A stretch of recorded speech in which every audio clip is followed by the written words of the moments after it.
তো বন্ধুরা আপনাদেরকে ছোট একটা ভিডিও আপনাদের জন্য বানিয়েছি, যেটা হচ্ছে আপনারা যে অফিসিয়ালি ফেসবুকে আপনারা জড়িত কাজ করছেন, ফেসবুকে মাধ্যমে অনেক গ্রুপে আপনারা অ্যাড আছেন। তো সেটা কোন কোন গ্রুপে অ্যাড আছেন সেটা জানবেন কি করে, সেটা কোথা থেকে জানতে পারবেন, যে গিয়ে যে বুঝতেও পারবেন যে কোন সেটিংয়ে গিয়ে দেখতে পারবেন সেটা যে আপনি গ্রুপে অ্যাড আছেন। তো অবশ্যই দেখে নিন শেষ পর্যন্ত ভিডিওটা। তো আপনার যে ভিডিওটা আমি আপনাকে দেখাচ্ছি কোন কোন গ্রুপে আপনারা অ্যাড আছেন সেটা কোথায় গিয়ে দেখতে হবে, শেষ পর্যন্ত ভিডিওটা দেখতে থাকুন। তো চলুন, তার জন্য আপনারা এরকম প্রফেশনাল প্রোফাইলে চলে আসবেন। আসার পর আপনাকে এখানে থ্রি ডটে ক্লিক করতে হবে। ক্লিক করার পর দেখুন একটু স্ক্রল ডাউন করে নিচে এই দেখুন এই জায়গায় গ্রুপ লেখা আছে। তো এখানে গ্রুপে ক্লিক করবেন। ক্লিক করার পর দেখুন এখানে অনেকগুলো গ্রুপস আছে।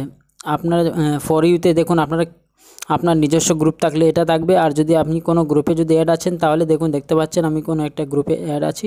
তো এই হচ্ছে এটা।